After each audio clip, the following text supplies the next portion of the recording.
മഹത്വം ഉണ്ടായിരിക്കട്ടെ. ഒരിക്കൽ ഒരു ക്ലാസ്സിൽ ഒരു ചർച്ച നടക്കുകയാണ്. ചർച്ചയിൽ അധ്യാപകൻ ഒരു ചോദ്യം ചോദിച്ചു. ഏറ്റവും ദീർഘമായ യാത്ര ഏതാണ്? ഏത് സ്ഥലത്തേക്കുള്ള യാത്രയ്ക്കാണ് ഏറ്റവും ദൈർഘ്യം കൂടുതൽ എന്ന് ചോദിച്ചു. വിദ്യാർത്ഥികളിൽ പലരും വ്യത്യസ്തമായ വൈവിധ്യമാർന്ന ഉത്തരങ്ങളെല്ലാം പറഞ്ഞു. എന്നാൽ ഒരു കുട്ടി മാത്രം വളരെ ശാന്തമായി എഴുന്നേറ്റ് നിന്ന് പറഞ്ഞു, ഏറ്റവും ദീർഘമായ യാത്ര എന്നുള്ളത് അവനവനിലേക്ക് തന്നെയുള്ള യാത്രയാണ്. നമ്മിലേക്ക് തന്നെയുള്ള യാത്രയാണ് ഏറ്റവും ദീർഘവും ഏറ്റവും ദുഷ്കരവും ആയ യാത്ര എന്ന് നാം മനസ്സിലാക്കേണ്ടതായിട്ടുണ്ട്. നമ്മളെല്ലാവരും ഈ ലോകത്ത്, ഈ സമൂഹത്തിൽ ജീവിക്കുന്നവരാണ്. മറ്റുള്ളവരെക്കുറിച്ച് അഭിപ്രായം പറയുവാനും മറ്റുള്ളവരെ അളക്കുവാനും മറ്റുള്ളവരുടെ കുറവുകൾ കണ്ടുപിടിക്കുവാനും അതിനെ വിമർശിക്കുവാനും ഒക്കെ നമുക്ക് ഏറെ കഴിവുകളുണ്ട്. എന്നാൽ നമ്മിലേക്ക് തന്നെ അന്വേഷാത്മകമായി കടന്നു ചെല്ലുവാനും നമ്മെ തന്നെ ഒന്ന് തിരിച്ചറിയുവാനും നമ്മുടെ പരിമിതികളെക്കുറിച്ചുള്ള യഥാർത്ഥമായ ഒരു ബോധ്യവും കണ്ടെത്തലും നടത്തുവാനും നമുക്ക് എത്ര പേർക്ക് സാധിക്കുന്നുണ്ട് എന്നുള്ളത് ചിന്താ വിഷയമാക്കേണ്ട, പഠന വിഷയമാക്കേണ്ട കാര്യമാണ്. ഒരിക്കൽ ഒരു മനഃശാസ്ത്രജ്ഞനായ വ്യക്തി ക്ലിനിക്കൽ സൈക്കോളജിയൊക്കെ കഴിഞ്ഞ് അദ്ദേഹം വ്യക്തിത്വ വികസനത്തെക്കുറിച്ച് അദ്ദേഹത്തിൻ്റെ തന്നെ സഹപ്രവർത്തകരായ ആളുകൾ ഉൾക്കൊള്ളുന്ന ഒരു വേദിയിൽ പ്രഭാഷണം നടത്തിക്കൊണ്ടിരിക്കുകയാണ്. ആരായിരിക്കണം നല്ല വ്യക്തി? എങ്ങനെയായിരിക്കണം ഒരു ആരോഗ്യകരമായ വ്യക്തിത്വമുള്ള ഒരാൾ സമൂഹത്തിൽ, കുടുംബത്തിൽ ഇടപെടേണ്ടത്, സംസാരിക്കേണ്ടത് തുടങ്ങി എല്ലാ വിഷയങ്ങളെക്കുറിച്ചും വളരെ സമഗ്രമായി അദ്ദേഹം സംസാരിച്ചുകൊണ്ടിരിക്കുകയാണ്. സംസാരമെല്ലാം ഏതാണ്ട് അരമുക്കാൽ മണിക്കൂർ കഴിഞ്ഞ അദ്ദേഹത്തിൻ്റെ ക്ലാസ് എല്ലാം സമാപിച്ചു കഴിഞ്ഞപ്പോൾ ചർച്ചയ്ക്കുള്ള അവസരമാണ്. അവിടെ ഉണ്ടായിരുന്ന കേൾവിക്കാരോട് അദ്ദേഹം ചോദിച്ചു, നിങ്ങൾക്ക് എന്തെങ്കിലും ചോദ്യങ്ങൾ ചോദിക്കാം. പ്രത്യേകമായി അദ്ദേഹത്തിൻ്റെ സഹപ്രവർത്തകരും സുഹൃത്തുക്കളും ഒക്കെയാണ് ഓഡിയൻസ് ആയിട്ടിരിക്കുന്നത്. ഒരാൾ എണീച്ചു നിന്ന് അദ്ദേഹത്തോട് ചോദിച്ചു, അങ്ങെപ്പോഴും ഞങ്ങളെ കാണുമ്പോൾ പറയുന്ന ചില വാക്കുകളുണ്ട്, അങ്ങ് മറ്റുള്ളവരോട് പറയുന്ന ചില പ്രയോഗങ്ങളുണ്ട്, അതിനെക്കുറിച്ച് അദ്ദേഹത്തോട് പരസ്യമായി അവിടെ ഇരുന്ന ഒരാൾ എണീച്ച് ചോദിച്ചു. ഈ ക്ലാസ് എടുത്ത വ്യക്തിത്വ വികാസനത്തെക്കുറിച്ചും വ്യക്തിത്വ വികാസത്തെക്കുറിച്ചും വ്യക്തിയുടെ ആരോഗ്യകരമായിട്ടുള്ള ഇടപെടലുകളെക്കുറിച്ചുമെല്ലാം വാചാലനായ വ്യക്തി പെട്ടെന്ന് തന്നെ ഡിസ്റ്റർബ്ഡായി അദ്ദേഹം വളരെ പരുഷമായ ഭാഷയിൽ ആ ചോദ്യകർത്താവിനോട് ഇടപെട്ടു. അദ്ദേഹം ഈ ക്ലാസ് എടുത്ത ആളോട് ചോദിച്ചു, അങ്ങ് ഇത്ര നേരം പറഞ്ഞുകൊണ്ടിരുന്നത് നമ്മളോട് ദേഷ്യത്തിൽ സംസാരിക്കുന്ന, നമ്മെ പ്രൊവോക്ക് ചെയ്യുന്ന ആളുകളെ എങ്ങനെയാണ് ശാന്തമായി ക്ഷമയോടുകൂടി കൈകാര്യം ചെയ്യേണ്ടത് എന്നാണ് അങ്ങ് പഠിപ്പിച്ചുകൊണ്ടിരുന്നത്. ഇത്രമാത്രം അറിവുള്ള, മനഃശാസ്ത്ര ബോധ്യങ്ങളുള്ള, എത്രമാത്രം അനുഭവ പരിജ്ഞാനമുള്ള അങ്ങ് ഞാൻ നിസ്സാരമായൊരു ചോദ്യം ചോദിച്ചപ്പോൾ അങ്ങക്ക് അതിനോട് ക്ഷമാപൂർവം ഒന്ന് അഭിമുഖീകരിക്കുവാൻ, അതിനെ ഒന്ന് പ്രതിരോധിക്കുവാൻ അതിനെ ഒന്ന് അതിജീവിക്കുവാൻ സാധിച്ചില്ല.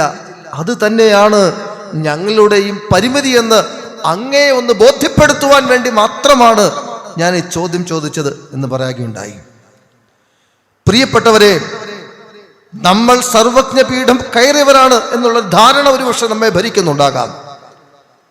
നമ്മെക്കാൾ മിടുക്കരായി മറ്റാരുമില്ല എന്നുള്ള ഒരു ബോധ്യം ഒരു പക്ഷേ നമുക്കുണ്ടാകാം. ഈ സമൂഹത്തിന്റെ എല്ലാ മേഖലകളെ കുറിച്ചുമുള്ള അറിവും പരിജ്ഞാനവും ഒക്കെ നമുക്കുണ്ട് എന്ന് ധരിക്കുന്ന ന്യൂനപക്ഷം ചിലരെങ്കിലും നമ്മുടെ ഇടയിൽ ഉണ്ടാകാം. അവിടെയാണ് നമ്മിലേക്ക് തന്നെയുള്ള ഒരു തിരിഞ്ഞു നോട്ടത്തിന്റെ, നമ്മിലേക്ക് തന്നെയുള്ള ഒരു പലായനത്തിന്റെ, നമ്മിലേക്ക് തന്നെയുള്ള ഒരു തീർത്ഥാടനത്തിന്റെ പ്രസക്തി എന്ന് നാം തിരിച്ചറിയേണ്ടതായിട്ടുണ്ട്. അതാണ് ആ കുഞ്ഞു പറഞ്ഞത്, അവനവനിലേക്ക് തന്നെയുള്ള യാത്രയാണ് ഏറ്റവും ദീർഘവും ഏറ്റവും ദുഷ്കരവുമായ യാത്ര എന്ന് ആ കുഞ്ഞിനെ കൊണ്ട് പറയിക്കുവാൻ ഇടയാക്കിയത് അതാണ് എന്ന് നാം മനസ്സിലാക്കേണ്ടതായിട്ടുണ്ട്. അത് മനസ്സിലാക്കുവാൻ വേണ്ടിയിട്ടാണ്, ആ തിരിച്ചറിവിലേക്ക് നമ്മെ നയിക്കുവാൻ വേണ്ടിയിട്ടാണ് പിതാക്കന്മാർ ഈ നോയമ്പിന്റെയും ഉപവാസത്തിന്റെയും ജാഗരണത്തിന്റെയും പ്രാർത്ഥനയുടെയും ദണ്ഡ നമസ്കാരങ്ങളുടെയും ക്രമീകരണം ഉണ്ടാക്കിയിരിക്കുന്നത് എന്ന് നാം തിരിച്ചറിയേണ്ടതായിട്ടുണ്ട്. നാം ആരാണെന്നും നമ്മിലുള്ളത് എന്താണെന്നും നമ്മുടെ പരിമിതികൾ എന്താണെന്നും നമ്മുടെ ന്യൂനതകൾ എന്താണെന്നും നമ്മോട് തന്നെ ചോദിക്കുവാനും നമ്മിലേക്ക് തന്നെ തിരിഞ്ഞു നോക്കുവാനും നമ്മിലേക്ക് തന്നെ ദീർഘമായി യാത്ര ചെയ്യുവാനും നമുക്ക് സാധിക്കുവാനുള്ള ഒരു സാധ്യതയായി ഈ നൊയമ്പിന്റെ ദിനരാത്രങ്ങളെ നമുക്ക് കാണുവാനായിട്ട് സാധിച്ചു എങ്കിൽ മാത്രമാണ് അത് ഉദാത്തങ്ങളാക്കി നമുക്ക് മാറ്റുവാനായിട്ട് സാധിക്കുകയുള്ളൂ. അത് കേവലം ഒരു 3 നോയമ്പ് നമ്മൾ പച്ചക്കറിയൊക്കെ കഴിച്ച് ഇറച്ചി മീനും മുട്ടയും ഒന്നും ഉപയോഗിക്കാതെ കഴിച്ചുകൂട്ടി എന്നുള്ളതിനേക്കാൾ അപ്പുറമായി നമ്മുടെ ജീവിതത്തിൽ എന്ത് രൂപാന്തരീകരണം, എന്ത് മാറ്റം അതിന്റെ ഭാഗമായി കണ്ടെത്തുവാൻ നമുക്ക് സാധിച്ചു എന്നുള്ളതിനെ അടിസ്ഥാനമാക്കിയാണ് അതിന്റെ മൂല്യത്തെ വിലയിരുത്തുവാൻ നമുക്ക് ഓരോരുത്തർക്കും സാധിക്കുന്നത്. കഴിഞ്ഞ ദിവസം മലയാള മനോരമ പത്രത്തിൽ ഉണ്ടായ ഒരു ചിന്തയാണ്. ഒരു കൊച്ചുകുട്ടി, അവൻ സ്കൂളിൽ അവന്റെ പരീക്ഷ കഴിഞ്ഞ് ആൻസർ പേപ്പർ ടീച്ചർ കൊടുത്തു. അവന് 50 മാർക്കിൽ 49 മാർക്കുണ്ട് ആ വിഷയത്തിന്. 49 മാർക്ക് വാങ്ങി എന്ന് മാത്രമല്ല, ആ മാർക്കിന്റെ അടിയിൽ തന്നെ ആ ടീച്ചർ വെരി ഗുഡ് എന്നും കൂടി രേഖപ്പെടുത്തിയിട്ടുണ്ട്. ഈ ആൻസർ പേപ്പർ ആ കുട്ടിയുടെ കയ്യിൽ കിട്ടി. ആ കുട്ടി അത് വായിച്ച് അതിന്റെ മാർക്കെല്ലാം കൂട്ടി നോക്കി കഴിയുമ്പോൾ അവൻ എത്ര കൂട്ടിയിട്ടും 45 മാർക്കിൽ കൂടുതൽ ഒരു മാർക്ക് പോലും ആ ആൻസർ ഷീറ്റിൽ കാണുവാനില്ല. അവനിത് ഉടനെ തന്നെ ടീച്ചറിന്റെ അടുക്കൽ ചെന്ന് തിരികെ ഏൽപ്പിച്ചു. ടീച്ചറെ, 49 മാർക്കാണ് ടീച്ചർ അതിൽ ഇട്ടിരിക്കുന്നത്. എന്നാൽ ഞാൻ എത്ര കൂട്ടി നോക്കിയിട്ടും 45 മാർക്കിൽ കൂടുതലായിട്ട് ഒന്നും അതിൽ കാണുന്നില്ല. ടീച്ചർ കൂട്ടി നോക്കി, ശരിയാണ്, ടീച്ചർക്ക് പറ്റിയ മിസ്റ്റേക്കാണ്. 45 മാർക്ക് മാത്രമേ ഉള്ളൂ. ടീച്ചർ 49 എന്നുള്ളത് വെട്ടിക്കളഞ്ഞിട്ട് ആ സ്ഥാനത്ത് 45 ഇട്ടു എന്ന് മാത്രമല്ല, താഴെ എഴുതിയ വെരി ഗുഡ് കൂടി വെട്ടിക്കളഞ്ഞു. അവൻ വൈകുന്നേരം വീട്ടിൽ വന്നു. അവന്റെ അമ്മയോട് വളരെ സങ്കടത്തോടുകൂടി നിരാശയോടുകൂടി ചോദിച്ചു, എനിക്ക് ടീച്ചർ വന്നപ്പോൾ 49 മാർക്ക് ഉണ്ടായിരുന്നു, ഞാൻ കൂട്ടി നോക്കിയപ്പോൾ അത് 45 മാർക്കേ ഉണ്ടായുള്ളൂ. ഞാനത് ടീച്ചറോട് പറഞ്ഞു. ടീച്ചർ കൂട്ടി നോക്കി 45 മാർക്ക് എന്ന് കണ്ടെത്തി. 49 മാർക്ക് എന്നുള്ളത് വെട്ടിക്കളഞ്ഞു, 45 മാർക്ക് ഇട്ടു. പക്ഷേ അതിന്റെ അടിയിൽ ടീച്ചർ വെരി ഗുഡ് എന്ന് ഇട്ടിട്ടുണ്ടായിരുന്നു, പക്ഷെ അതും വെട്ടിക്കളഞ്ഞു. എന്താണമ്മേ അങ്ങനെ സംഭവിച്ചത്? നമ്മുടെ മൂല്യനിർണയത്തിലെ പരിമിതികളെ കുറിച്ച് നമുക്ക് മനസ്സിലാക്കുവാനായിട്ട് സാധിക്കണം. ആരാണ് വെരി ഗുഡ്? ആരാണ് നല്ലവൻ? ആരാണ് മര്യാദക്കാരൻ? ആരാണ് ശ്രേഷ്ഠൻ? ആരാണ് പദവിക്ക് അർഹതയുള്ളവൻ? 49 മാർക്ക് ഇട്ട് കൊടുത്ത ടീച്ചറിനോട് എനിക്ക് 45 മാർക്ക് മാത്രമേ ഉള്ളൂ എന്ന് പറഞ്ഞുകൊണ്ട് ആ ആൻസർ പേപ്പർ തിരിച്ചു കൊടുത്ത് തന്റെ വിശ്വസ്തതയും തന്റെ സത്യസന്ധതയും ബോധ്യപ്പെടുത്തുവാൻ ശ്രമിച്ചവനാണോ നല്ലവൻ? ടീച്ചറിട്ട മാർക്ക് 49 ആയതുകൊണ്ട് ടീച്ചർക്ക് പറ്റിയ മിസ്റ്റേക്ക് എനിക്ക് വളമാക്കി മാറ്റിക്കൊണ്ട് അതിന്റെ മേന്മയിൽ അഹങ്കരിക്കുന്നവനാണോ ശ്രേഷ്ഠനാകേണ്ടത് എന്ന് നമ്മൾ ഈ കാലഘട്ടത്തിന്റെ ചുവരെഴുത്തുകളോട് ക്രിയാത്മകമായി പ്രതികരിച്ചുകൊണ്ട് ചോദിക്കേണ്ട ചോദ്യമാണ്. നമ്മുടെ മനോഭാവങ്ങൾ, നമ്മുടെ ധാരണകൾ, നമ്മുടെ ബോധ്യങ്ങൾ പലപ്പോഴും അർഹതയില്ലാത്തതിനെ ആവരണമാക്കിക്കൊണ്ട് ഈ സമൂഹത്തിൽ ജീവിക്കുക എന്നുള്ളതാണെങ്കിൽ അവിടെ തിരുത്തപ്പെടുവാൻ, അവിടെ ഒരു മാറ്റത്തിന് നമ്മെ തന്നെ വിധേയരാക്കുവാൻ നമുക്ക് സാധിക്കുന്ന സന്ദർഭമായി ഈ നൊയമ്പിന്റെ സാഹചര്യങ്ങളെ മാറ്റുവാനായിട്ട് നമുക്ക് സാധിക്കേണ്ടതായിട്ടുണ്ട്. പുനർനിർവചിക്കപ്പെടേണ്ടത് പുനർനിർവചിക്കുക തന്നെ ചെയ്യണം. മാറ്റപ്പെടേണ്ടത് മാറ്റപ്പെടുക തന്നെ ചെയ്യണം. അതാണ് കർത്താവ് യേശു തമ്പുരാൻ തന്റെ പരസ്യ ശുശ്രൂഷയിലൂടെ ഈ സഭയ്ക്ക് കാട്ടിത്തന്നത്, സമൂഹത്തിന് കാട്ടിക്കൊടുത്തത്. ഭണ്ഡാരവാതുക്കൽ ഇരുന്നു കൊണ്ട് ആ ഭണ്ഡാരത്തിൽ തന്റെ നിക്ഷേപം മുഴുവനിട്ട ആ ചില്ലിക്കാശിട്ട വിധവയെ മാനിച്ചവനായ മശിഹാ തമ്പുരാൻ. അവിടെയാണ് നമ്മുടെ നിർവചനങ്ങൾ മാറ്റപ്പെടേണ്ടത്. അവിടെയാണ് നമ്മുടെ മൂല്യങ്ങൾ തിരുത്തപ്പെടേണ്ടത്. നമ്മൾ മാനുഷികമായും ഭൗതികമായും മാത്രം വിലയിരുത്തുവാൻ ആഗ്രഹിക്കുന്നവരാണ് എങ്കിൽ ദൈവികമായി, ധാർമ്മികമായി, സത്യസന്ധമായി, വാസ്തവമായി കാര്യങ്ങളെ അഭിമുഖീകരിക്കുവാനും വിലയിരുത്തുവാനും നമുക്ക് സാധിച്ചു എങ്കിൽ മാത്രമാണ് ആരോഗ്യകരമായിട്ടുള്ള ഒരു സമൂഹ സൃഷ്ടിയിൽ, ദൈവരാജ്യത്തിന്റെ കെട്ടുപണിയിൽ നമുക്ക് പങ്കാളികളായി തീരുവാനായിട്ട് സാധിക്കുകയുള്ളൂ. അതിനായിട്ടാണ് എന്നെയും നിങ്ങളെയും ഈ ലോകത്തിലേക്ക് ദൈവം തമ്പുരാൻ വിളിച്ച് വേർതിരിച്ചിരിക്കുന്നത് എന്ന് പരമമായി വിശ്വസിക്കുവാനും ഏറ്റുപറയുവാനും നമുക്ക് സാധിക്കേണ്ടതായിട്ടുണ്ട്. നിന്റെ കുറിച്ച് എനിക്കൊരു പദ്ധതിയുണ്ട്. എന്താണ് അത്? നിന്റെ നാശത്തിന് വേണ്ടിയിട്ടുള്ളതല്ല, മറിച്ച് രക്ഷയ്ക്ക് വേണ്ടിയിട്ടുള്ള പദ്ധതിയാണ്. എന്നെക്കുറിച്ചും നിങ്ങളെക്കുറിച്ചും വ്യക്തമായ ഒരു പദ്ധതി സർവശക്തനായ ദൈവത്തിനുണ്ട്. ആ പദ്ധതിയെ തിരിച്ചറിയുവാൻ നമുക്ക് സാധിക്കണമെങ്കിൽ നമുക്ക് നമ്മിലേക്ക് തന്നെ ഒരു തീർത്ഥാടനം നടത്തുവാൻ സാധിക്കണം. നിന്റെ അമ്മയുടെ ഗർഭപാത്രത്തിൽ നീ ഉരുവാകുന്നതിന് മുമ്പ് ഞാൻ നിന്നെ അറിഞ്ഞു എന്ന് യെരമ്യാ പ്രവചനത്തിൽ നാം വായിക്കുന്നു. നിന്റെ അമ്മയുടെ ഉദരത്തിൽ നീ ഉരുവാകുന്നതിന് മുമ്പ് നിന്നെക്കുറിച്ച് പദ്ധതികൾ തയ്യാറാക്കിയ, പ്ലാനുകൾ തയ്യാറാക്കിയ സർവശക്തനായ ദൈവത്തിന്റെ വിശ്വസ്ത വിധേയ ദാസനായി നമുക്ക് ജീവിക്കുവാൻ സാധിച്ചു എങ്കിൽ മാത്രമേ നമ്മുടെ ജീവിതത്തിൽ നമുക്ക് ദൈവത്തിന്റെ ഉദ്ദേശത്തിന്റെയും പദ്ധതിയുടെയും അടിസ്ഥാനത്തിൽ നമുക്ക് പ്രവർത്തിക്കുവാനായിട്ട് സാധിക്കുകയുള്ളൂ. എങ്കിൽ മാത്രമേ പരിശുദ്ധനായ പൗലോസ് അപ്പോസ്തലൻ പറഞ്ഞതുപോലെ ഓട്ടം തികച്ചു, വിശ്വാസം കാത്തു, നീതിയുടെ കിരീടം എനിക്കായി സൂക്ഷിക്കപ്പെട്ടിരിക്കുന്നു എന്ന് പറയുന്ന ആ വലിയ പദവികളിലേക്ക് പലായനം ചെയ്യുവാൻ തക്കവണ്ണം, കടന്നു ചെല്ലുവാൻ തക്കവണ്ണം എനിക്ക് നിങ്ങൾക്കും സാധിക്കൂ എന്ന് നാം തിരിച്ചറിയേണ്ടതായിട്ടുണ്ട്, ബോധ്യപ്പെടേണ്ടതായിട്ടുണ്ട്. അല്പസമയത്തെ ചിന്തയ്ക്കായി ഞാൻ വേർതിരിച്ചിരിക്കുന്ന വേദഭാഗം നിങ്ങൾക്ക് എല്ലാവർക്കും സുപരിചിതമായ വേദഭാഗമാണ്. വാക്യം ഇതാണ്: ഞാൻ ക്രിസ്തുവല്ല, ഞാൻ ഏലിയാവല്ല, ഞാൻ ഒരു പ്രവാചകനുമല്ല, മറിച്ച് ഞാൻ ആരാണ്? മരുഭൂമിയിൽ വിളിച്ചു പറയപ്പെടുന്ന ഒരു ശബ്ദം മാത്രമാണ് ഞാൻ എന്ന് പറഞ്ഞത്. ആരാന്നറിയോ? യോഹന്നാൻ സ്നാപകനാണ്. ഏത് പശ്ചാത്തലത്തിലാണ് അദ്ദേഹം അത് പറയുന്നത്?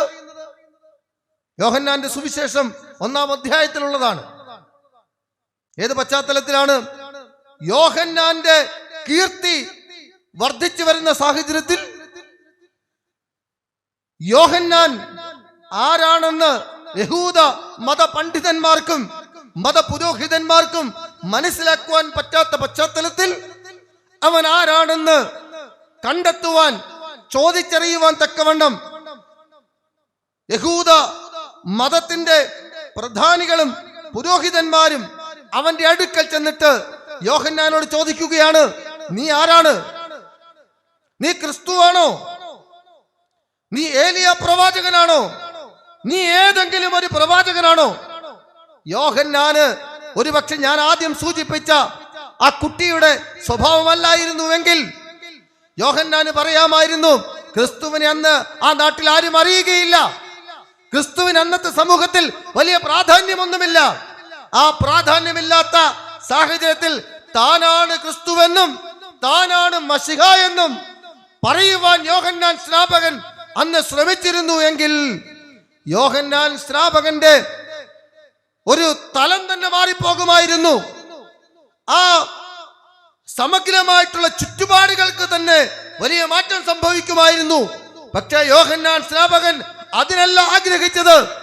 അവൻ ആഗ്രഹിച്ചത്, ഞാൻ നിങ്ങൾ ഉദ്ദേശിക്കുന്ന ക്രിസ്തു അല്ല, ഇസ്രായേലിന്റെ ശക്തരിൽ ശക്തനായ പ്രവാചകനായിരുന്ന ഏലിയ പ്രവാചകനല്ല, ഞാൻ ഒരു പ്രവാചകനുമല്ല, ഞാൻ കേവലം ഒരു വ്യക്തിത്വം പോലും അവകാശപ്പെടുവാനില്ലാത്ത മരുഭൂമിയിൽ വിളിച്ചു പറയുന്ന ഒരു ശബ്ദം മാത്രമാണ്. എന്റെ പിന്നാലെ കടന്നു വരുന്നവന്റെ ചെരുപ്പിന്റെ വാറുകൾ അടിക്കുവാൻ പോലും എനിക്ക് യോഗ്യതയില്ല എന്ന് ഏറ്റുപറഞ്ഞ സാക്ഷീകരിച്ച വ്യക്തിത്വത്തിന്റെ ഉടമയായിരുന്നു യോഹന്നാൻ സ്നാപകൻ എന്ന് നാം മനസ്സിലാക്കേണ്ടതായിട്ടുണ്ട്.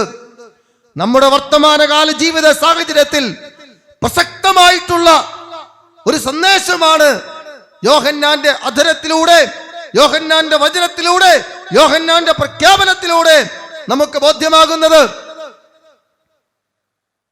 അർഹിക്കാത്ത പദവികൾക്ക് വേണ്ടി ആഗ്രഹിക്കുകയും അതിന്റെ മുന്നിൽ നമ്മൾ പരിലസിക്കുവാൻ ആഗ്രഹിക്കുകയും ചെയ്യുന്ന ഒരു സാഹചര്യത്തിലും പശ്ചാത്തലത്തിലും യോഹന്നാൻ സ്നാപകൻ ഉദാത്തമായ ഒരു മാതൃകയായി പരിണമിക്കുന്നു എന്നുള്ളത് നാം തിരിച്ചറിയേണ്ടതായിട്ടുണ്ട്. നമുക്കറിയാം, നമുക്ക് പച്ചയായ സംസാരങ്ങളോടും പച്ചയായ ഇടപെടലുകളോടും നമുക്ക് പലപ്പോഴും പുച്ഛമാണ്. നമ്മൾ പച്ച പരിഷ്കാരികളാണെന്ന് അഭിമാനിക്കുന്നവരാണ്. നമ്മുടെ സംസാരങ്ങളും നമ്മുടെ പ്രവർത്തനങ്ങളും നമ്മുടെ കീഴ്വഴക്കങ്ങളുമാണ് പരിഷ്കാരത്തിന്റെ മകുടമെന്ന് നമ്മൾ അഭിമാനിക്കുന്നവരാണ്. മലങ്കര സഭയെ സംബന്ധിച്ചിടത്തോളം ബഹുമാനപ്പെട്ട അച്ഛൻ സൂചിപ്പിച്ചതുപോലെ 2017 ജൂലൈ മാസം 3-ാം തീയതി ഇന്ത്യയുടെ പരമോന്നതമായ നീതിപീഠത്തിൽ നിന്ന് ഒരു വിധിത്തീർപ്പുണ്ടായി കഴിഞ്ഞപ്പോൾ പരിശുദ്ധ സഭയുടെ പരമാധ്യക്ഷനായ ബാവാ തിരുമനസ്സുകൊണ്ട് ആ വിധിയെ കുറിച്ച് സംസാരിച്ചപ്പോൾ നിരവധി വിമർശനങ്ങൾ അദ്ദേഹത്തിന് കേൾക്കേണ്ടതായിട്ട് വന്നു. സഭയ്ക്കകത്തു നിന്നും പുറത്തു നിന്നും അദ്ദേഹത്തെ വളഞ്ഞിട്ട് ആക്രമിക്കുന്ന സാഹചര്യം സംജാതമായി. പരിശുദ്ധനായ പിതാവ് എന്തടിസ്ഥാനത്തിലാണ് സംസാരിച്ചത്? എന്താണ് അദ്ദേഹം അങ്ങനെ സംസാരിക്കുവാൻ ഉണ്ടായ പശ്ചാത്തലം? സഭയെക്കുറിച്ചുള്ള അദ്ദേഹത്തിന്റെ കാഴ്ചപ്പാടുകൾ എന്താണ്? സഭയെക്കുറിച്ചുള്ള അദ്ദേഹത്തിന്റെ വീക്ഷണം എന്താണ്? അതിനെക്കുറിച്ച് കണ്ടെത്തുവാനോ തിരിച്ചറിയുവാനോ അന്വേഷിക്കുവാനോ തയ്യാറാകാതെ പച്ച പരിഷ്കാരികൾ എന്ന് അഭിമാനിക്കുന്ന മേനി നടിക്കുന്ന ഒരു കൂട്ടം ആളുകൾ അദ്ദേഹത്തെ വിമർശിക്കുവാൻ തയ്യാറായി. എന്തിന്റെ അടിസ്ഥാനത്തിലാണ്? അദ്ദേഹം മനുഷ്യത്വപരമായിട്ടുള്ള സമീപനമാണോ സ്വീകരിക്കുന്നത്? കോടതി വിധികളിലൂടെ അടിച്ചമർത്തുവാനാണോ ശ്രമിക്കുന്നത്? അത്തരത്തിലുള്ള വിമർശനാത്മകമായിട്ടുള്ള കൂരമ്പുകൾ ആ പാവപ്പെട്ട പരിശുദ്ധ പിതാവിന്റെ നെഞ്ചിലേക്ക് തറയ്ക്കുവാൻ ശ്രമിച്ചപ്പോഴും അദ്ദേഹം പതറിയില്ല, അദ്ദേഹം ചഞ്ചലിച്ചില്ല. അദ്ദേഹം നിലനിന്നതിന്റെ അടിസ്ഥാനം എന്താണ്? അദ്ദേഹം യോഹന്നാൻ സ്നാപകനെ പോലെ തന്റെ പദ്ധതിയെക്കുറിച്ച്, തന്റെ വിളിയെക്കുറിച്ച്, തന്റെ നിയോഗത്തെക്കുറിച്ച് ബോധ്യമുള്ള വ്യക്തിയായിരുന്നത് കൊണ്ടാണ്. യോഹന്നാൻ തന്റെ പ്രസംഗം ആരംഭിച്ചപ്പോൾ പറഞ്ഞത് എന്താണ്? യഹൂദന്മാരെ പ്രേക്ഷകരാക്കി നിർത്തിക്കൊണ്ട് അവരോട് പറഞ്ഞു, സർപ്പസന്തതികളെ, മരത്തിന്റെ ചുവട്ടിൽ കോടാലി വെക്കപ്പെട്ടിരിക്കുന്നു എന്ന് പറഞ്ഞുകൊണ്ടാണ്. ആ വാക്കുകളിൽ എവിടെയാണ് പരിഷ്കാരമുള്ളത്? യഹൂദത്തിന്റെ മതത്തിന്റെ പ്രധാനികളെയും പരീശന്മാരെയും സാധുക്കരെയും മതപുരോഹിതന്മാരെയും പണ്ഡിതാഗ്രേസരന്മാരെയും ഒക്കെ മുമ്പിൽ നിർത്തിക്കൊണ്ടാണ് യോഹന്നാൻ സ്നാപകൻ പറഞ്ഞത്, മാനസാന്തരപ്പെട്ടില്ല എങ്കിൽ അബ്രാഹാം നിങ്ങൾക്ക് പിതാവായിട്ടുണ്ടെന്നുള്ള അഹങ്കാരം നിങ്ങൾ വെച്ചു പുലർത്തുന്നുണ്ട് എങ്കിൽ അബ്രാഹാമിന് സന്തതികളെ ഉൽപ്പാദിപ്പിക്കുവാൻ ഈ കല്ലുകൾക്ക് സാധിക്കുമെന്ന് പറഞ്ഞുകൊണ്ട് വിമർശനത്തിന്റെ കൂരമ്പകൾ അടിച്ചുവിട്ടത് എന്തിനു വേണ്ടിയിട്ടാണ്? ആ സമൂഹത്തോടുള്ള വിരോധം കൊണ്ടാണോ?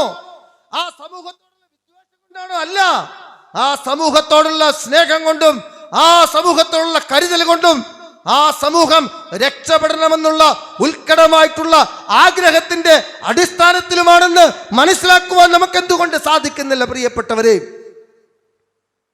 നമ്മൾ മറ്റുള്ളവരെ കൊണ്ട് നല്ലതാന്ന് പറയിക്കുവാനും നല്ല പുള്ള ചമയുവാനും ശ്രമിക്കുമ്പോൾ വസ്തുതകൾ, യാഥാർത്ഥ്യങ്ങൾ പലപ്പോഴും മാറ്റപ്പെടുന്നു എന്ന് നാം തിരിച്ചറിയേണ്ടതായിട്ടുണ്ട്.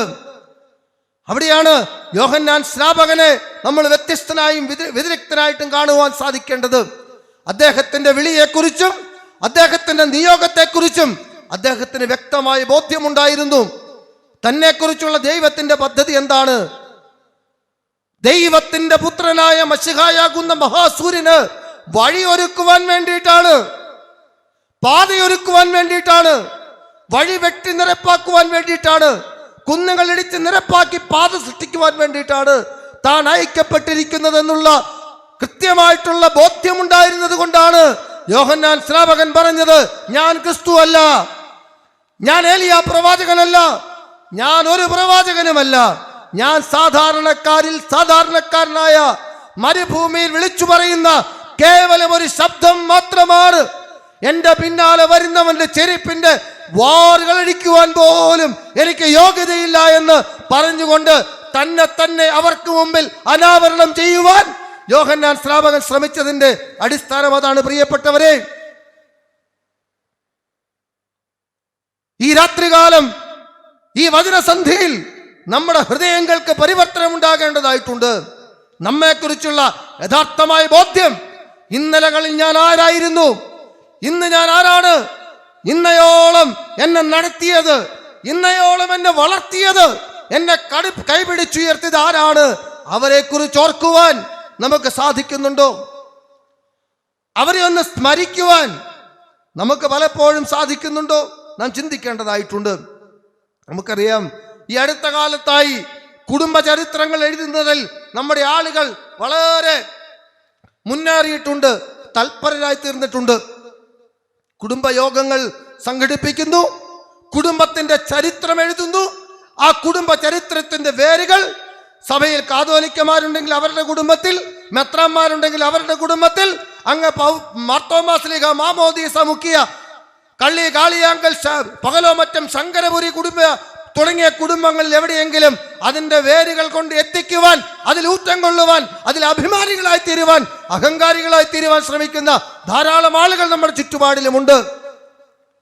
ആ കുടുംബത്തിൽ ഏതെങ്കിലും പോക്കറ്റവനുണ്ടെങ്കിൽ, ഏതെങ്കിലും അധകൃതനായിട്ടുള്ളവനുണ്ടെങ്കിൽ, സമൂഹം അംഗീകരിക്കാത്തവനുണ്ടെങ്കിൽ, പൊട്ടനോ ചട്ടനോ ആരെങ്കിലും ഉണ്ടെങ്കിൽ അവനെയൊക്കെ ബോധപൂർവം ആ കുടുംബത്തിന്റെ പശ്ചാത്തലത്തിൽ നിന്ന് വെട്ടിമുറിച്ച് കളയുവാൻ നമ്മൾ പ്രത്യേകം ശ്രദ്ധിക്കാറുണ്ട് എങ്കിൽ കർത്താവ് യേശു തമ്പുരാന്റെ വംശാവലി നമ്മൾ പരിശോധിക്കേണ്ടതായിട്ടുണ്ട്.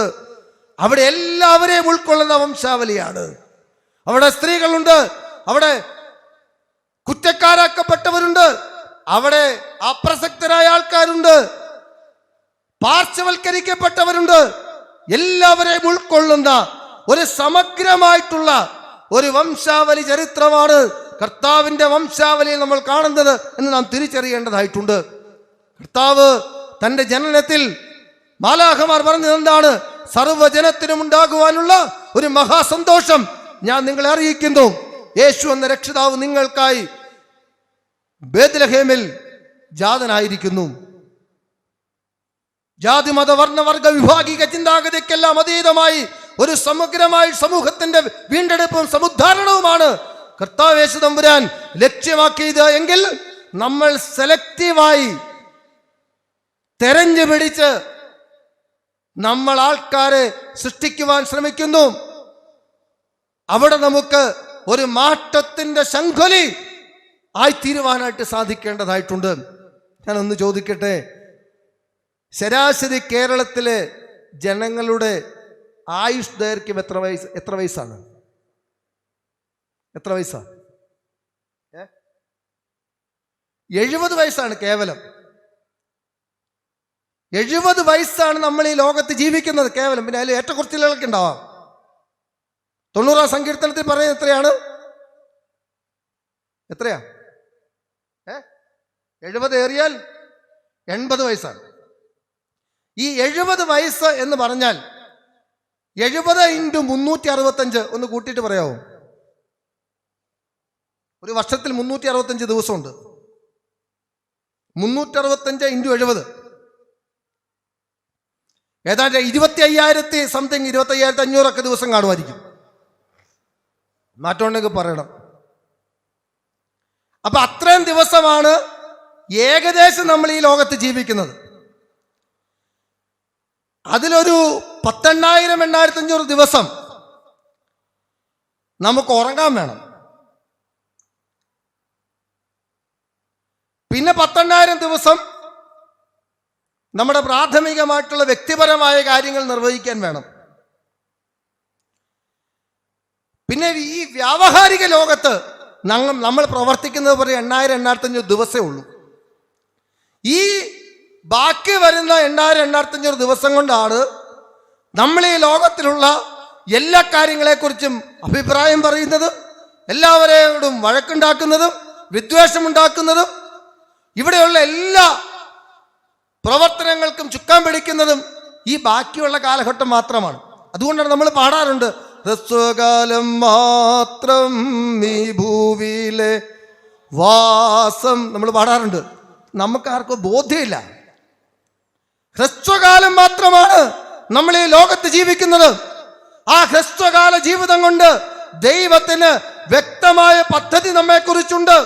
ആ പദ്ധതിയുടെ നിർവഹണം നമ്മിലൂടെ നീതിപൂർവമായി നിർവഹിക്കപ്പെടേണ്ടതുണ്ട് എന്നുള്ളൊരു ബോധ്യത്തിന്റെ അടിസ്ഥാനത്തിൽ നമുക്ക് ജീവിക്കുവാൻ എത്ര പേർക്ക് സാധിക്കുന്നുണ്ട് എന്ന് അവനവനിലേക്ക് തിരിഞ്ഞു നോക്കുവാനും, അവനവനിലേക്ക് തീർത്ഥാടനം നടത്തുവാനും, അവനിലേക്ക് നോക്കുവാനും നമുക്ക് സാധിക്കേണ്ടതായിട്ടുണ്ട്. അങ്ങനെ നോക്കുമ്പോൾ മാത്രമാണ് നമ്മുടെ കുറവുകളെക്കുറിച്ചും നമ്മുടെ പരിമിതികളെക്കുറിച്ചും നമുക്ക് ബോധ്യമുണ്ടായി നമുക്ക് തിരുത്തലുകൾ വരുത്തുവാൻ സാധിക്കുന്നത്. അങ്ങനെ ചിന്തിക്കുമ്പോൾ നമുക്ക് വിദ്വേഷങ്ങളില്ല, നമുക്ക് വൈരാഗ്യങ്ങളില്ല. ആരെക്കുറിച്ചും ആരുടെ വളർച്ചയെക്കുറിച്ചും നമുക്ക് അസൂയപ്പെടേണ്ട സാഹചര്യവും സാധ്യതയുമില്ല. നമ്മുടെ കാലഘട്ടം, നമ്മുടെ ജനനവും മരണവുമെല്ലാം ദൈവം നിശ്ചയിച്ചിട്ടുള്ളതാണ്. ആ ദൈവത്തിന്റെ നിശ്ചയത്തിന്റെ അടിസ്ഥാനത്തിൽ മാത്രമാണ് നമുക്ക് ഈ ലോകത്ത് ജീവിക്കുവാനായിട്ട് സാധിക്കുന്നത്. ആ ദൈവത്തിന്റെ തീരുമാനത്തിനും നിശ്ചയത്തിനും വിരുദ്ധമായി നമ്മൾ ഈ ലോകത്ത് ജീവിക്കുവാൻ തീരുമാനിച്ചാൽ അതൊരിക്കലും നമുക്ക് അതിന്റെ അന്ത്യത്തിൽ ലക്ഷ്യത്തിൽ എത്തിച്ചേർക്കുവാൻ സാധിക്കുകയില്ല എന്ന് നാം മനസ്സിലാക്കേണ്ടതും തിരിച്ചറിയേണ്ടതുമായിട്ടുണ്ട്. പ്രിയപ്പെട്ടവരെ, നമുക്കെന്തുകൊണ്ടാണ് രോഗം വരുന്നത്? നമുക്കെന്തുകൊണ്ടാണ് അസമാധാനത്തിന്റെ അനുഭവം ഉണ്ടാകുന്നത്? നമുക്കെന്തുകൊണ്ടാണ് അസംതൃപ്തി ഉണ്ടാകുന്നത്? നമുക്കെന്തുകൊണ്ടാണ് നൈരാശ്യം ഉണ്ടാകുന്നത്? നമുക്കെന്തുകൊണ്ടാണ് വിഘ്നങ്ങൾ ഉണ്ടാകുന്നത്? നമുക്കെന്തുകൊണ്ടാണ് വിഘാതങ്ങൾ ഉണ്ടാകുന്നത്? നമുക്കെങ്ങനെയാണ് സംഘർഷം ഉണ്ടാകുന്നത്? എങ്ങനെയാണ് നമ്മുടെ മാനസിക സംഘടനകൾ ഉണ്ടാകുന്നത്? എന്താണ് അതിന്റെ അടിസ്ഥാനം? നമ്മൾ അങ്ങനെ ഉണ്ടാകുമ്പോൾ നമ്മൾ എവിടെ പോകും? ഞങ്ങളുടെ നാട്ടിൽ ആളുകൾ പാഴൂർ പടിപ്പരയിൽ പോകും, മറ്റു ചില ആളുകൾ കടമറ്റത്ത് പോകും, വേറെ ചില ആളുകൾ മറ്റിടങ്ങളിൽ പോകും. പല ആൾക്കാർ പണ്ട് ആളുകൾ പോട്ടയിലേക്ക് പോകുമായിരുന്നു, ഇപ്പൊ ആളുകൾ ഹെവൻലി ഫീസ്റ്റിലേക്ക് പോകും. നമ്മുടെ ആളുകൾ ഓട്ടമാണ്. നമ്മുടെ പ്രശ്നങ്ങൾ തീരുന്നില്ല, എന്റെ രോഗത്തിന് ശമനം ഉണ്ടാകുന്നില്ല, എന്റെ സാമ്പത്തിക ബാധ്യതകൾ പര്യവസാനിക്കുന്നില്ല, എനിക്ക് ജീവിതത്തിന്റെ ലക്ഷ്യസ്ഥാനത്ത് ചെന്ന് ചേരുവാൻ സാധിക്കുന്നില്ല എന്ന് പറഞ്ഞുകൊണ്ട് നമ്മൾ നെട്ടോട്ടമോടുകയാണ്. അടിസ്ഥാനപരമായ പ്രശ്നം എവിടെയാണ്?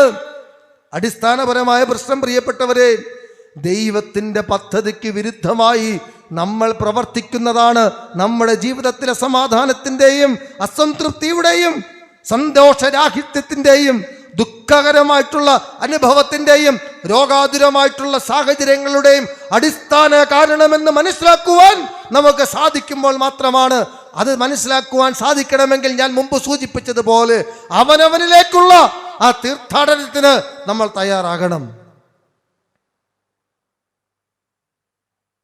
തിരുവചനം പറയുന്നു, നിന്നെക്കുറിച്ചൊരു പദ്ധതി എന്റെ മനസ്സിലുണ്ട്. ആ പദ്ധതിക്ക് വിരുദ്ധമായി നമ്മൾ തന്നെ നമ്മെക്കുറിച്ച് ചില പദ്ധതികളും ധാരണകളും സൃഷ്ടിച്ചെടുക്കുവാൻ ശ്രമിക്കുകയാണ്. നിങ്ങളുടെ മക്കളെ കുറിച്ച് ദൈവത്തിന് പദ്ധതിയുണ്ട്. പക്ഷെ നിങ്ങൾ മാതാപിതാക്കൾ ആ പദ്ധതിക്കനുസരിച്ച് മക്കളെ വളർത്തുവാനല്ല ഇഷ്ടപ്പെടുന്നത്, മറിച്ച് നിങ്ങളുടെ ആഗ്രഹത്തിനും അഭിലാഷ കാമനകൾക്കും ചിറകുമുളപ്പിച്ചുകൊണ്ട് പറക്കുവാൻ ആഗ്രഹിച്ചുകൊണ്ട് നിങ്ങൾ പദ്ധതികൾ തയ്യാറാക്കുകയാണ്. അങ്ങനെ പദ്ധതികൾ തയ്യാറാക്കുമ്പോൾ ഉണ്ടാകുന്ന ദുർഗതിയാണ് ലക്ഷ്യസ്ഥാനത്ത് എത്തിച്ചേരുവാൻ സാധിക്കാത്ത ഒരു സാഹചര്യം സംജാതമാകുന്നത്.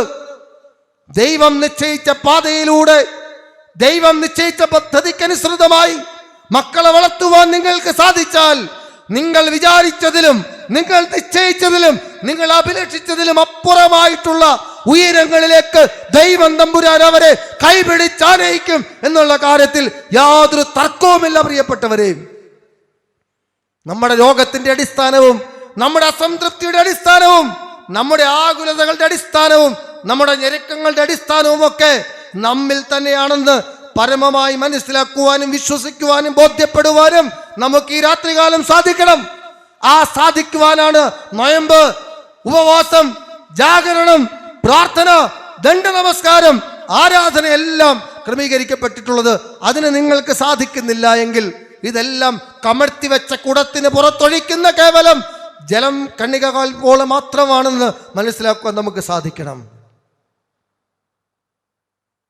ദൈവത്തിന്റെ ഹിതത്തിനനുസരിച്ച് നമ്മുടെ ജീവിതങ്ങളെ ക്രമീകരിക്കുവാൻ, ക്രമവത്കരിക്കുവാൻ നമുക്ക് സാധിക്കണം.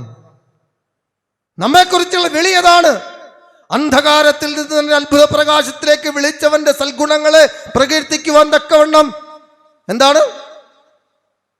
തെരഞ്ഞെടുക്കപ്പെട്ട ഒരു ജാതിയും രാജകീയ പുരോഹിത വർഗവും വിശ്വസ്ത വംശവും സ്വന്തം ജനവുമാകുന്ന നിങ്ങൾ, പുതിയ ഇസ്രായേലാകുന്ന നിങ്ങൾ, ദൈവത്തിന്റെ മന്ദിരമാകുന്ന നിങ്ങൾ, ദൈവത്തിന്റെ ശരീരത്തിന്റെ അംശങ്ങളാകുന്ന നിങ്ങൾ, ആ ബോധ്യത്തിൽ, ആ പദവിയിൽ നിങ്ങൾക്ക് അഭിമാനിക്കുവാൻ സാധിക്കുന്നുണ്ടെങ്കിൽ, ആ ദൗത്യബോധം നിങ്ങൾക്കുണ്ടെങ്കിൽ, ആ ഉത്തരവാദിത്വ ബോധം നിങ്ങൾക്കുണ്ടെങ്കിൽ ദൈവവചനത്തിന്റെ അനുഭവത്തിൽ നമുക്ക് ജീവിക്കുവാൻ സാധിക്കും.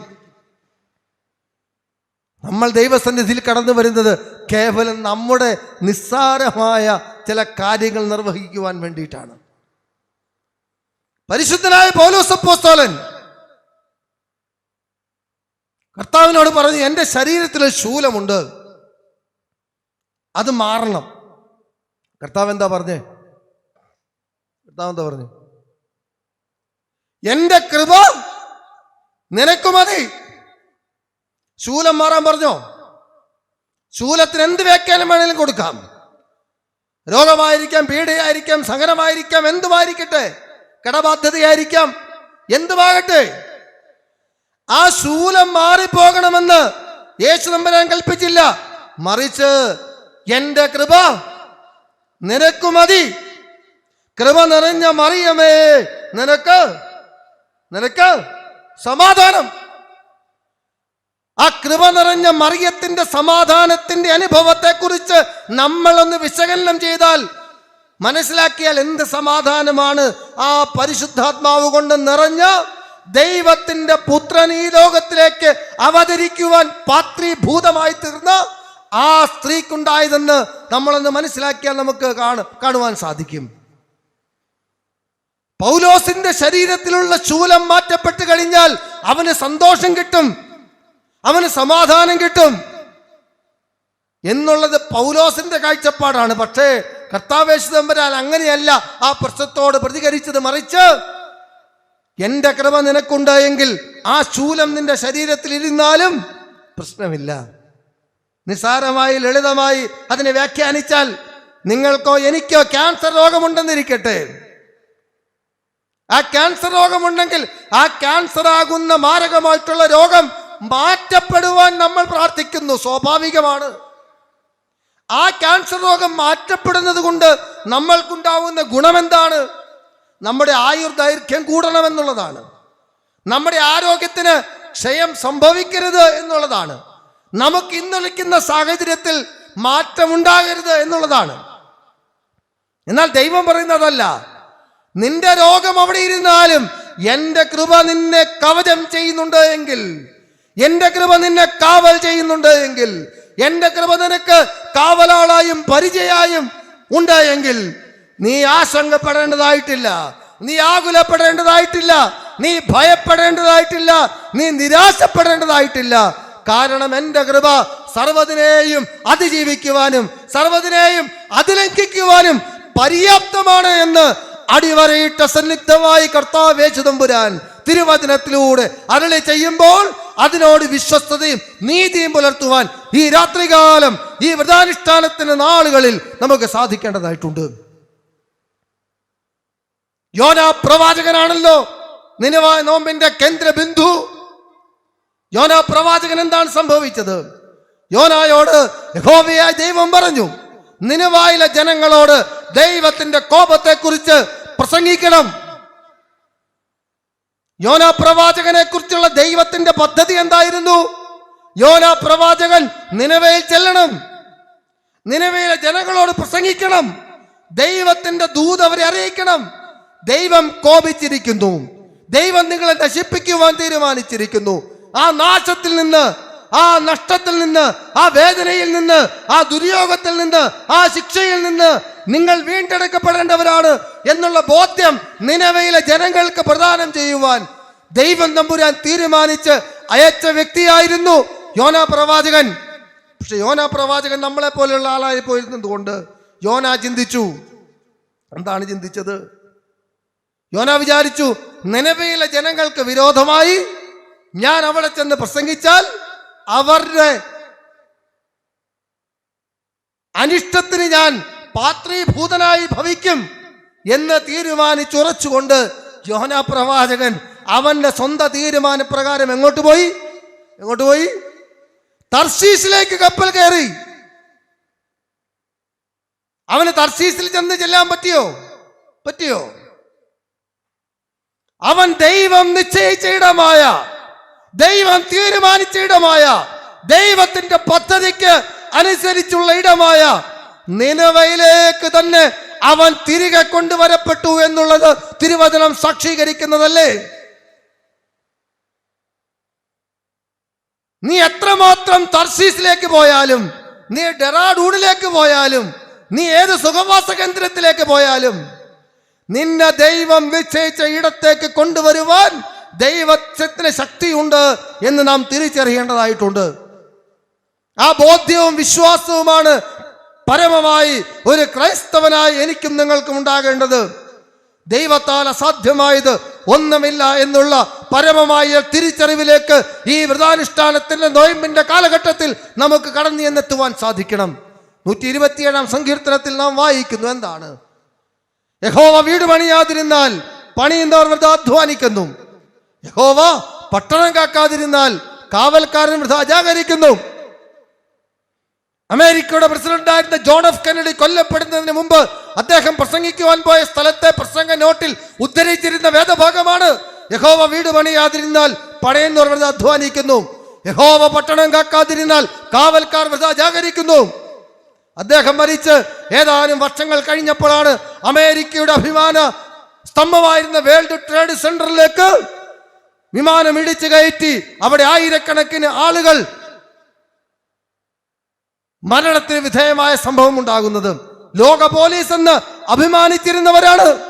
ലോകത്തൊരു ശക്തിക്കും തങ്ങളെ പരാജയപ്പെടുത്തുവാൻ, തങ്ങളെ ആക്രമിക്കുവാൻ, തങ്ങളെ തോൽപ്പിക്കുവാൻ സാധിക്കുകയില്ല എന്നുള്ള അഹങ്കാരം വെച്ചു പുലർത്തിയിരുന്നവരാണ്. പക്ഷേ യഹോവ കാവൽ ചെയ്യാതിരിക്കുന്ന ഒരു പട്ടണത്തിനും പിടിച്ചു നിൽക്കുവാൻ സാധിക്കുകയില്ല എന്നുള്ള ചരിത്രം തെളിയിച്ച, കാലം തെളിയിച്ച യാഥാർത്ഥ്യമാണ്. ഇപ്പോൾ നമ്മൾ വായും മുഖവും മൂടിക്കെട്ടി ഇവിടെ ഇരിക്കുന്നതിന്റെ കാര്യം എന്താണ്?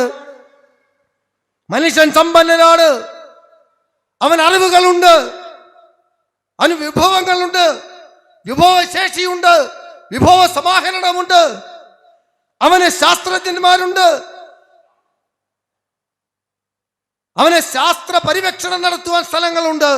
പക്ഷേ കേവലം നഗ്നനേത്രങ്ങൾ കൊണ്ട് കാണുവാൻ സാധിക്കാത്ത ഒരു വൈറസിനെ കണ്ടുപിടിക്കുവാനും അതിന് പ്രതിരോധം സൃഷ്ടിക്കുവാനും അതിന് മരുന്ന് കണ്ടുപിടിക്കുവാനും ഈ അണ്ടകടാഹം മുഴുവനുള്ള ആളുകൾ ശ്രമിച്ചിട്ടും സാധിക്കുന്നില്ല എന്നുള്ള എത്രയോ നിസ്സാരമായ, എത്രയോ പരിമിതമായ സാഹചര്യമാണ് മനുഷ്യ നിനക്കുള്ളതെന്ന് ഇനിയെങ്കിലും ഒന്ന് തിരിച്ചറിയുവാൻ നമ്മൾ എത്ര ദൂരം യാത്ര ചെയ്യേണ്ടിയിരിക്കുന്നു എന്ന് നമ്മോട് തന്നെ ചോദിക്കണം പ്രിയപ്പെട്ടവരെയും.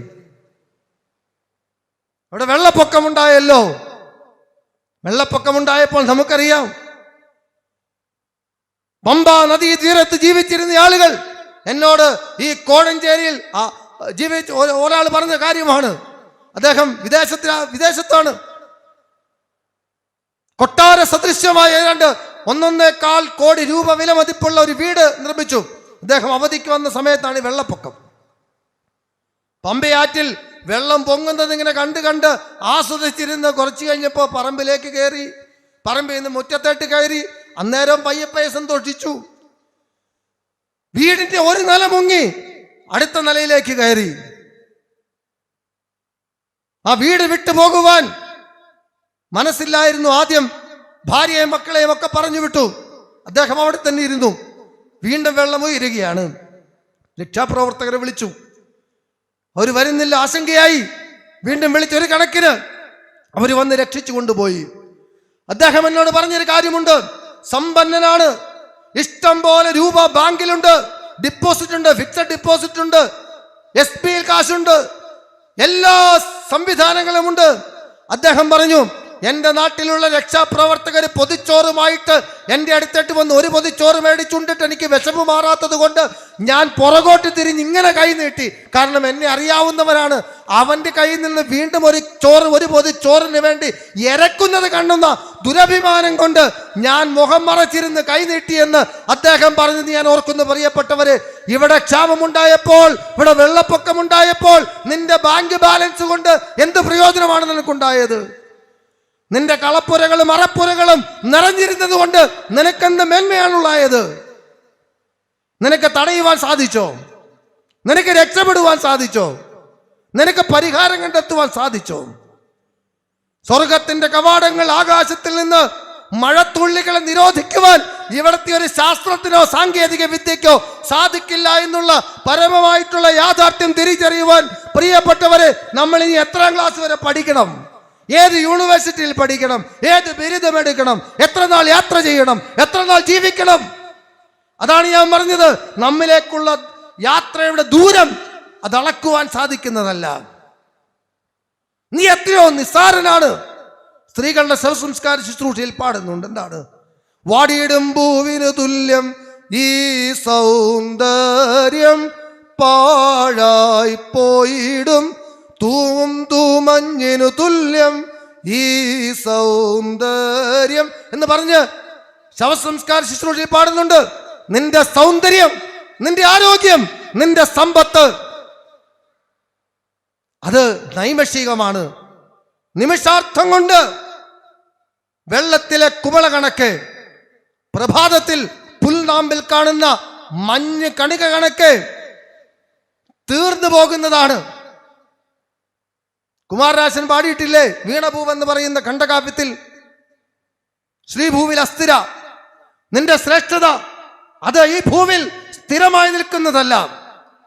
ആ പരമമായിട്ടുള്ള പരിജ്ഞാനത്തിലേക്ക് നമുക്ക് കടന്നു വരുവാൻ സാധിക്കുന്നത് എന്നാണോ, അവിടെയാണ് നമുക്ക് വിശ്വവിജയം നേടുവാനായിട്ട് കഴിയുന്നത്. അതാണ് പരിശുദ്ധനായ യോഹന്നാൻ സ്നാപകൻ പറഞ്ഞു, അവൻ ക്രിസ്തുവാണെന്ന് അവകാശപ്പെട്ടാൽ നാളെ അവനത് നിലനിർത്തുവാൻ സാധിക്കുകയില്ല. അവൻ ഏലിയ പ്രവാചകനാണെന്ന് പറഞ്ഞാൽ അതിൻ്റെ മേന്മയും അതിൻ്റെ ശ്രീയും അതിൻ്റെ മേന്മയും നിലനിർത്തുവാനായിട്ട് സാധിക്കുകയില്ല. അവനൊരു പ്രവാചകനാണെന്ന് പറഞ്ഞാലും അതൊന്നും സ്ഥായിയായി സ്ഥിരമായി നിലനിൽക്കുന്നതല്ല.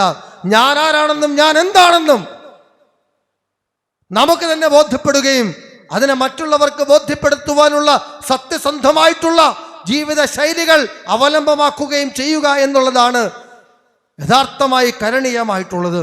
എന്നാൽ നമ്മൾ ഇന്ന് ചിന്തിക്കുന്നതും നമ്മൾ ഇന്ന് ധരിക്കുന്നതുമൊക്കെ നമ്മുടെ യഥാർത്ഥമായിട്ടുള്ള വ്യക്തിത്വത്തെ മൂടിപ്പിടിച്ചുകൊണ്ട് കാപട്യ ജടിലമായിട്ടുള്ള ഒരു മുഖഭാവത്തോടും പെരുമാറ്റ ശൈലിയോടും സ്വഭാവ വൈശിഷ്ട്യത്തോടും കൂടി സമൂഹത്തിൽ ഇടപെടുകയാണ് എന്നുള്ളതാണല്ലോ നമ്മൾ മനസ്സിലാക്കേണ്ട കാര്യം. കർത്താവിനെ കണ്ട ഫിലിപ്പോസ് അവന്റെ സ്നേഹിതനായ നഥനീയേലിനെ വിളിച്ചുകൊണ്ട് കർത്തൃസന്നിധിയിലേക്ക് പോകുന്നുണ്ട്. ആ നഥനീയേലിനെ കാണുമ്പോൾ കർത്താവ് യേശു തമ്പുരാൻ ദൂരെ നിന്ന് അവനോട് പറയുന്നു, ഇതാ സാക്ഷാൽ ഇസ്രായേലിൻ, ഇവനിൽ കാപട്യം ലവലേശമില്ല. കർത്താവിന്റെ സാക്ഷ്യപത്രമാണ്, കർത്താവിന്റെ സർട്ടിഫിക്കറ്റ് ആണ്. എന്ത്? കാപട്യമില്ലാത്ത പരമാർത്ഥ ഹൃദയത്തിനുടമയായ നിഷ്കളങ്കനും നിഷ്കപടനുമായ വ്യക്തിയാണ് നഥനീയേൽ. ആ ഒരു ബോധ്യത്തിലേക്കാണ് കർത്താവ് യേശു തമ്പുരാൻ നമ്മെ വിളിക്കുന്നത്.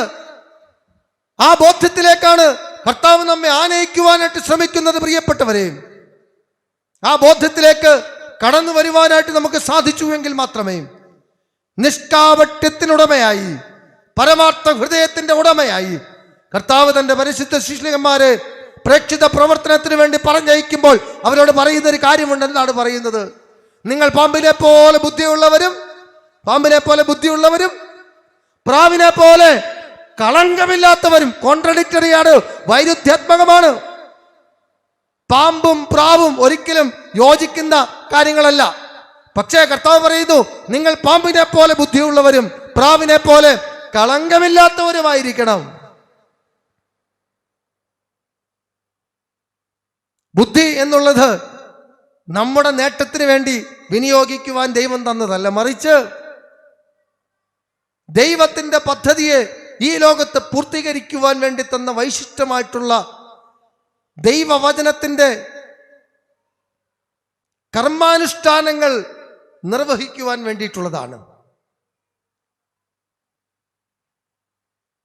കർമ്മത്തിന്റെ പാതകൾ വെട്ടിത്തുറക്കുവാൻ വേണ്ടിയിട്ടുള്ളതാണ്. കർമ്മമാർഗം സ്വീകരിക്കുവാൻ വേണ്ടിയിട്ടുള്ളതാണ്. ആ കർമ്മമാർഗത്തിലൂടെ ദൈവത്തിന്റെ പദ്ധതിയെ സാക്ഷാത്കരിക്കുവാനുള്ള നമ്മുടെ വിളിയോട് വിശ്വസ്തതയും നീതിയും പുലർത്തുവാൻ വേണ്ടിയിട്ടുള്ളതാണ്. അതാണ് യോഹന്നാൻ സ്നാപകൻ ഇവിടെ ചെയ്യുന്നത്. അദ്ദേഹം കർമ്മത്തിന്റെ മാർഗത്തിലൂടെ സഞ്ചരിച്ചവനാണ്. ദൈവവചനത്തെ കർമ്മമാർഗത്തിലൂടെ വ്യാഖ്യാനിക്കുവാനും വിവക്ഷിക്കുവാനും ശ്രമിച്ചവനാണ്. തന്റെ ഉത്തരവാദിത്തങ്ങൾ, തന്നെക്കുറിച്ചുള്ള ദൈവത്തിന്റെ പദ്ധതി കൃത്യമായി ക്രമീകൃതമായി നിർവഹിക്കുവാൻ സത്യസന്ധമായി നീതിയോടുകൂടി ഇടപെട്ടവനാണ് യോഹന്നാൻ സ്നാപകൻ. ആ യോഹന്നാൻ സ്നാപകന്റെ ആ ഒരു മാതൃക പിൻപറ്റുവാൻ നമുക്ക് സാധിക്കണം. തന്റെ ശിഷ്യന്മാർ കർത്താവിന് യോഹന്നാനോടൊന്നും ചോദിക്കുന്നു, നീയാണ് ക്രിസ്തു? യോഹന്നാൻ ക്രിസ്തുവിനെ നോക്കിക്കൊണ്ട് പറയുന്നുണ്ട്, ഇതാ ലോകത്തിന്റെ പാപത്തെ വഹിക്കുന്ന ദൈവത്തിന്റെ കുഞ്ഞാട് എന്ന് പറഞ്ഞുകൊണ്ട് യോഹന്നാൻ ക്രിസ്തുവിനെ ചൂണ്ടിക്കാണിച്ച് അവന്റെ ശിഷ്യന്മാരെ പോലും ക്രിസ്തുവിന്റെ സന്നിധാനത്തിലേക്ക് പറഞ്ഞു വിടുവാൻ ശ്രമിക്കുകയാണ്.